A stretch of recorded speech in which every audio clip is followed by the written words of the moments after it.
আসসালামু আলাইকুম। ক্লাস 8 তোমাদের জীবদেহের গঠন এই চ্যাপ্টারটা আমরা আলোচনা করছিলাম।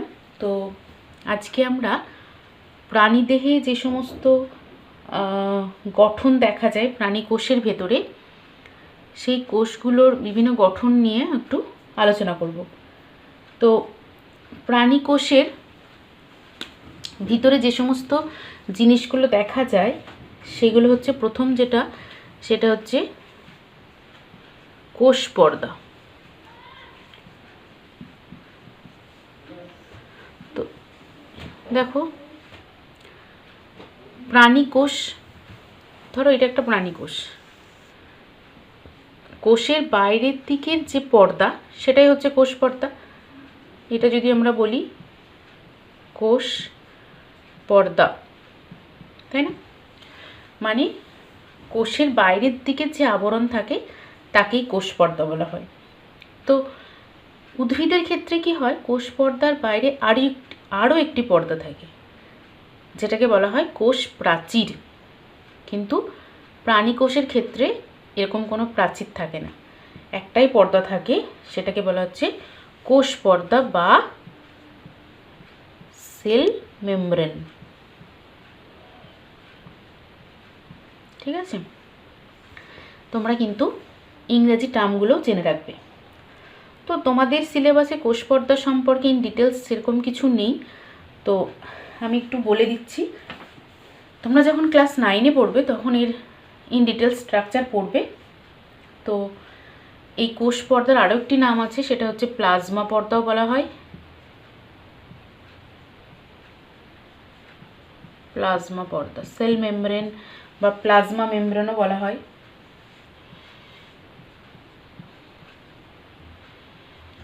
প্লাজমা মেমব্রেন, মেমব্রেন মানে হচ্ছে পর্দা। ঠিক আছে, তো দেখো এই যে সেল মেমব্রেন, এটা প্রতিটি সজীব কোষের প্রোটোপ্লাজমের বাইরের দিকে যে অতি সূক্ষ্ম এবং এটি স্থিতিস্থাপক এবং লাইপোপ্রোটিন নির্মিত একটি ত্রিস্তরীয় আবরণ দিয়ে ঢাকা থাকে, তাকে কোষ পর্দা বলে। তো এই কোষ পর্দার স্ট্রাকচার যদি দেখি আমরা, এটা হচ্ছে ত্রিস্তরীয়, মানে 3টে স্তর থাকে। তো এই 3টে স্তর বিভিন্ন বিজ্ঞানীরা কোষ পর্দার যে গঠন বর্ণনা করেছেন, সেখানে অনেক রকমের বর্ণনা বা মডেল রয়েছে, সেগুলো তোমরা বড় হলে জানবে। যেমন ধরো রয়েছে প্রোটিন লিপিড প্রোটিন মতবাদ, ঠিক আছে, এরকম আছে। তারপরে তোমার তরল মোজাইক মতবাদ আছে। তো এগুলো তোমরা এখন এত কিছু জানার দরকার নেই। কোষ পর্দা সম্পর্কে যেটা জানবে সেটা হচ্ছে কি না, এই কোষ পর্দার গায়ে কিন্তু অসংখ্য ছিদ্র থাকে। কেন ছিদ্র থাকে? কারণ কোষ পর্দা ছিদ্রযুক্ত না হলে পাশের যে কোষ তার সাথে যোগাযোগ রক্ষা করতে পারবে না। এই ছিদ্র থাকার জন্য কোষের ভেতরে এবং বাইরের মধ্যে জল, খনিজ পদার্থ এবং অন্যান্য বস্তুর আদান প্রদান সম্ভব হয়। ঠিক আছে, তো এই ছিদ্রের আকার ও প্রকৃতির ওপর এই দেওয়া নেওয়া নির্ভর করে, মানে কতটা ছিদ্রটার পরিমাণ তার উপরে নির্ভর করে। এটা সম্পূর্ণরূপে ভেদ্য নয়, মানে সব পদার্থকেই এ কিন্তু ভেতরে এন্ট্রি দেয় না, অর্থাৎ এটা প্রভেদক ভেদ্য, মানে কিছু কিছু জিনিসকে ও যেটা ওর প্রয়োজনীয় জিনিস সেগুলোকে ভেতরে এন্ট্রি করতে দেয়, কিন্তু বাকিগুলোকে দেয় না। কোষের ভেতরে অনেক অঙ্গাণু আছে, সেল অর্গানেল, যেমন ধরো তোমরা পরে পড়বে এন্ডোপ্লাজমিক রেটিকিউলিয়াম, গলগি বডিজ, ঠিক আছে, এছাড়াও তোমার নিউক্লিয় পর্দা, এছাড়া অন্যান্য আরও কোষীয় যে সমস্ত অঙ্গাণুগুলো আছে এগুলো গঠনও কিন্তু এগুলোকে গঠন করতে এই প্লাজমা মেমব্রেন বা সেল মেমব্রেন সহায়তা করে থাকে। কোষ পর্দার পরের যে অংশটা আসছে সেটার নাম হচ্ছে সাইটোপ্লাজম।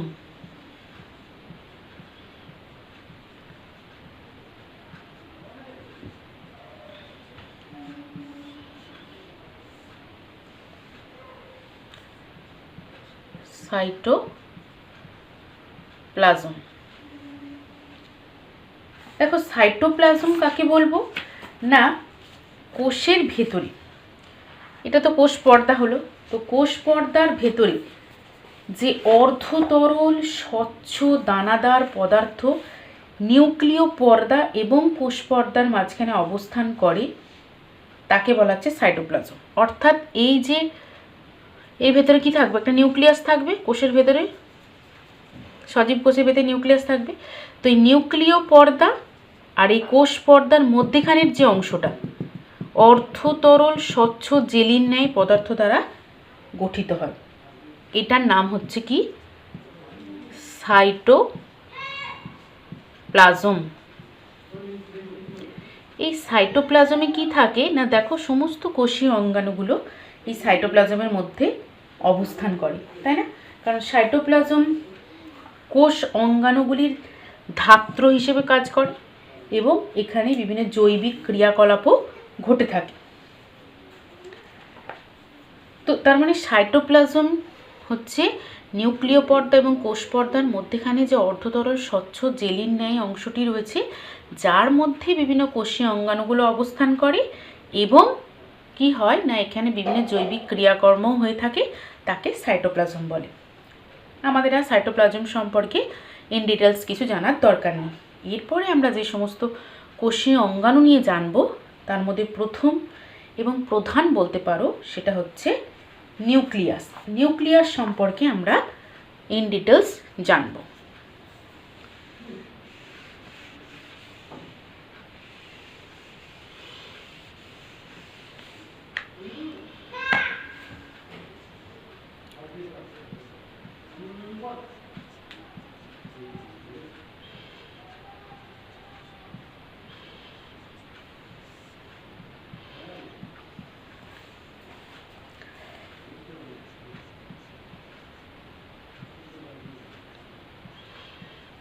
নিউক্লিয়াস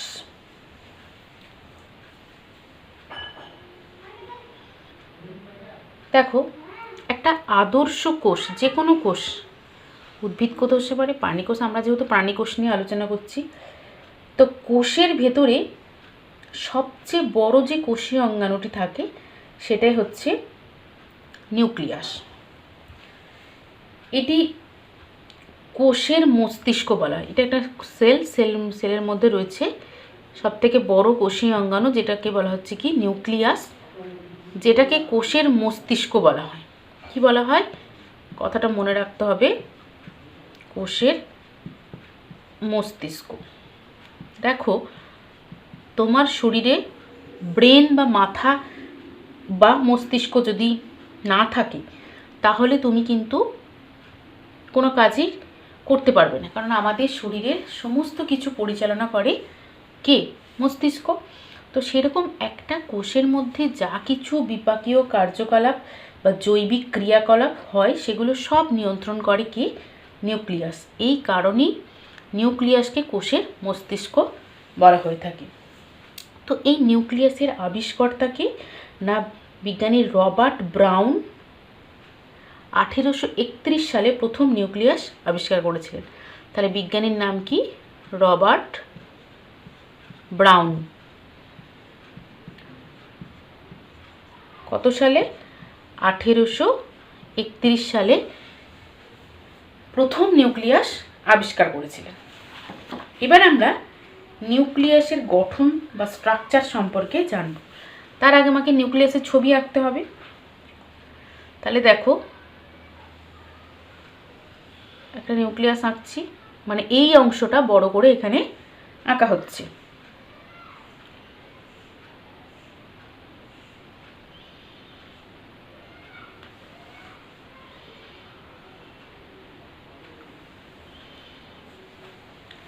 নিউক্লিয়াস হচ্ছে দ্বি একক পর্দা বেষ্টিত, ঠিক আছে? মানে নিউক্লিয়াসের দুটো পর্দা থাকে। কয়টি পর্দা থাকে, দুটি পর্দা থাকে। পর্দাগুলো আবার স্থানে স্থানে এরকম বিচ্ছিন্ন থাকে, মানে এরা নিউক্লিয় ছিদ্র দ্বারা গঠিত, পোর থাকে, নিউক্লিয় পোর বা ছিদ্র। আগে এঁকে নিই, তারপরে আমি তোমাদেরকে ইন ডিটেলস বুঝিয়ে দেব।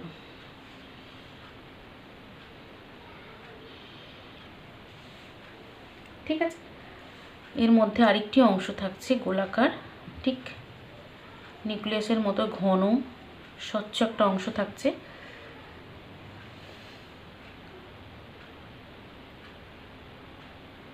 আর কি থাকে না, এখানে এরকম করে ক্রোমাটিন জালিকাগুলো অবস্থান করে। তো একটা আদর্শ নিউক্লিয়াসের এটা হচ্ছে কি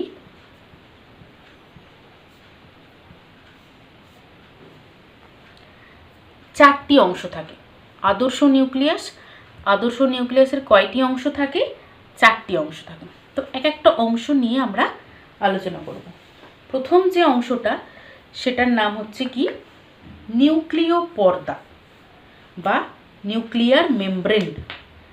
তাহলে নিউক্লিয়ার মেমব্রেন কাকে বলবো? দেখো, নিউক্লিয়াসের বাইরের দিকে যে পর্দাটা রয়েছে এটাই হচ্ছে নিউক্লিয় পর্দা। নিউক্লিয় পর্দা, এই নিউক্লিয় পর্দা দেখো দুটো দেখতে পাচ্ছ, তাই না? একটা বাইরের দিকে, একটা ভেতর দিকে। বাইরের দিকের যে পর্দা সেটাকে বলা হচ্ছে বহিঃপর্দা, আর ভেতরের পর্দাটাকে বলা হচ্ছে অন্তঃপর্দা। তাহলে আমি যদি পয়েন্টিংটা এইভাবে করি, এটা হচ্ছে বহিঃপর্দা আর এটা হচ্ছে অন্তঃপর্দা, এবং দুটো পর্দাকে একত্রে বলা হচ্ছে নিউক্লিয় পর্দা, বা এর ইংরাজি নাম হচ্ছে, তাহলে প্রথম যে স্ট্রাকচারটা পেলাম তার নাম হচ্ছে কি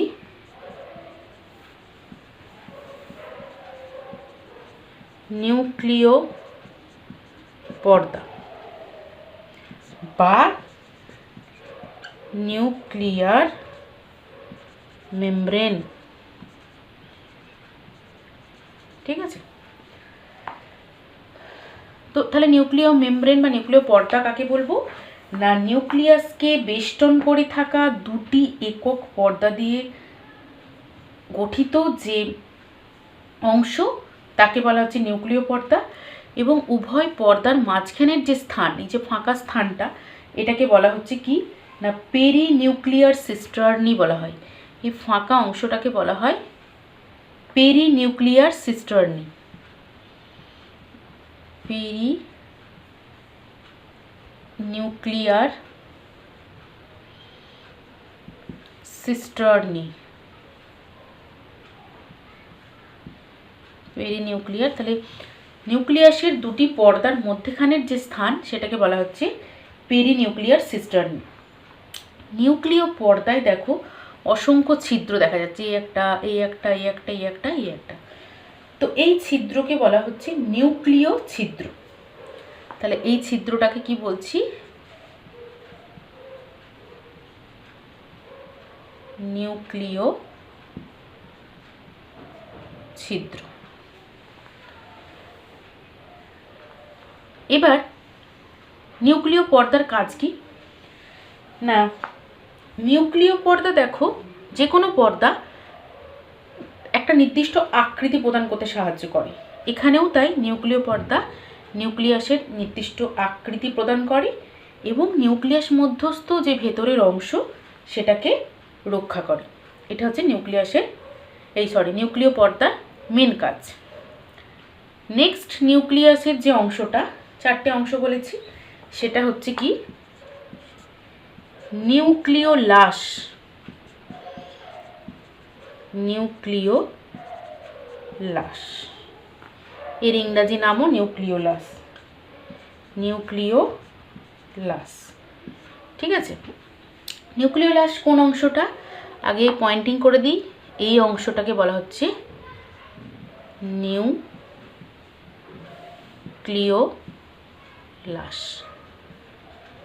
তাহলে নিউক্লিওলাস জিনিসটা কি না, এটা নিউক্লিয়াসের মধ্যে অবস্থিত যে ঘন গোলাকার অংশ থাকে তাকে বলা হচ্ছে নিউক্লিওলাস।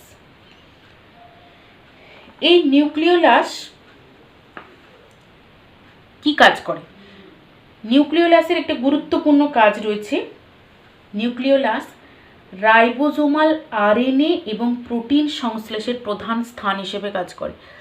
আমাদের কোষের মধ্যে যে আরএনএ তৈরি হয় সেটা এই নিউক্লিওলাসের মধ্যে থেকে তৈরি হয় এবং এখান থেকে রাইবোজোমও সৃষ্টি হয়, তাই জন্য এটা প্রোটিন সংশ্লেষের প্রধান স্থান।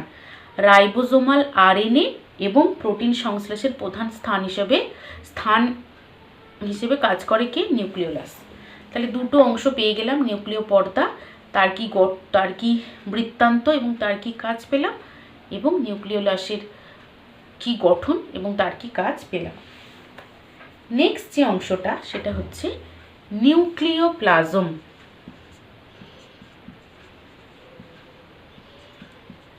Nucleoplasm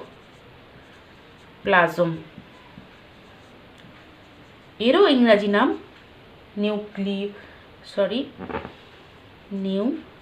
nucleoplasm. দেখো, সাইটোপ্লাজম, কোষের যে সাইটোপ্লাজম ঠিক একই রকম নামটা না? তাহলে নিউক্লিয়াসের যে সাইটোপ্লাজম তাকে বলা হচ্ছে নিউক্লিওপ্লাজম। অর্থাৎ এই যে অংশগুলো ভেতরে রয়েছে, এখানেও অর্ধতরল স্বচ্ছ জেলির ন্যায় কিছু অংশ থাকে, তাকে বলা হচ্ছে নিউক্লিওপ্লাজম। অর্থাৎ নিউক্লিয়াসের সাইটোপ্লাজমকেই বলা হচ্ছে নিউক্লিওপ্লাজম।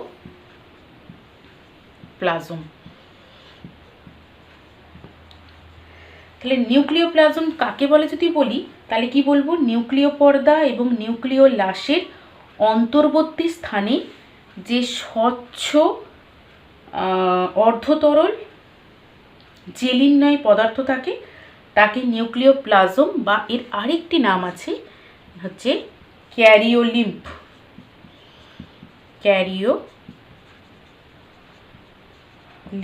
বলা হয়।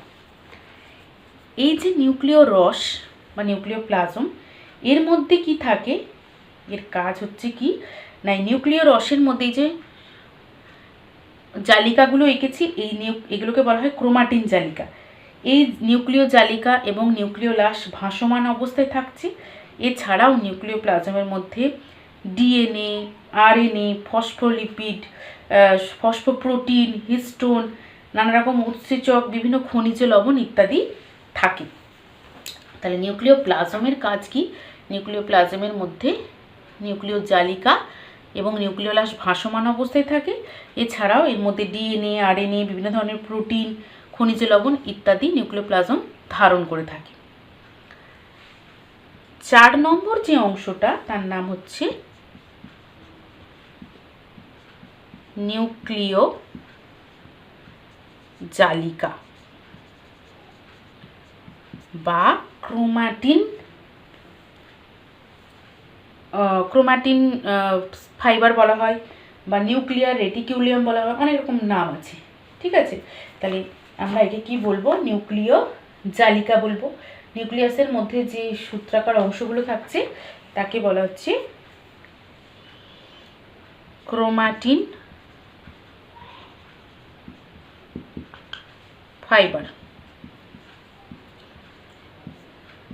ঠিক আছে, তাহলে কোন অংশগুলো এই যে পেঁচানো এরকম এঁকেছি এগুলোকে বলা হচ্ছে নিউক্লিয় জালিকা। নিউক্লিয় জালিকা কাকে বলবো? সংজ্ঞা হিসেবে বলতে গেলে বলবো নিউক্লিওপ্লাজমের মধ্যে যে অসংখ্য সূক্ষ্ম পেঁচানো সূত্রাকার অংশ থাকে তাদেরকে বলা হচ্ছে নিউক্লিয় জালিকা বা ক্রোমাটিন সূত্র।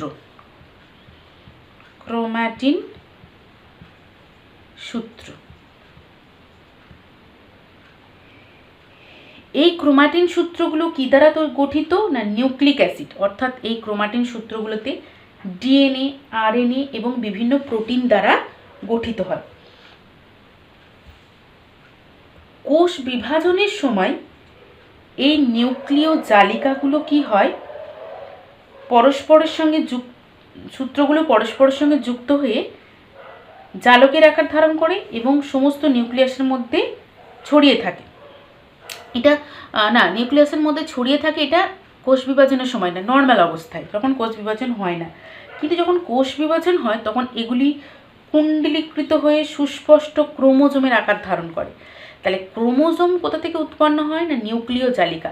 এই নিউক্লিয় জালিকাগুলো যখন আরও কনডেন্সড হয়, মানে আরও পেঁচানো, মানে কি বলবো, ছোট হয়ে ঘনীভূত হয়ে কি তৈরি করে না, ক্রোমোজোম গঠন করে। তাহলে নিউক্লিয় জালিকা থেকেই ক্রোমোজোম তৈরি হয়। ক্রোমোজোমকে আমরা কোষ বিভাজনের সময় দেখতে পাবো। নর্মাল অবস্থায় ক্রোমাটিন সূত্র হিসেবে জানবো, তোমরা যখন বড় হবে আরও ইন ডিটেলসে জানবে। তাহলে আমরা এখান থেকে কি কি জানলাম, যে একটা আদর্শ নিউক্লিয়াসের 4টি অংশ থাকে: নিউক্লিয় পর্দা, নিউক্লিয় লাশ, নিউক্লিয় প্লাজম এবং নিউক্লিয় জালিকা। প্রত্যেকটা অংশে কোনটা কি আমি তোমাদেরকে বলে দিলাম। এবার নিউক্লিয়াসের কাজ আমাকে লিখতে হবে। নিউক্লিয়াসের কাজ কি না, একটি আদর্শ কোষের আদর্শ নিউক্লিয়াস কি করে, কোষের যাবতীয় বিপাক ক্রিয়া নিয়ন্ত্রণ করে, যার জন্য একে কোষের মস্তিষ্ক বলা হয়। এছাড়াও নিউক্লিয়াসের মধ্যে ডিএনএ থাকে এবং এটা কি করে, একটা জীব থেকে আরেকটা জীবে, অর্থাৎ একটা বংশ থেকে আরেকটা বংশে বংশগত বৈশিষ্ট্যগুলি বহন করে। ধরো আমি যে বংশের মেয়ে, সেই বংশের আমার পূর্বপুরুষদের বৈশিষ্ট্য আমার মধ্যে আসছে। সেটা কার মাধ্যমে আসছে, এই নিউক্লিয়াসের মধ্যে যে জেনেটিক ম্যাটেরিয়াল ডিএনএ থাকছে তার সাহায্যে আসে।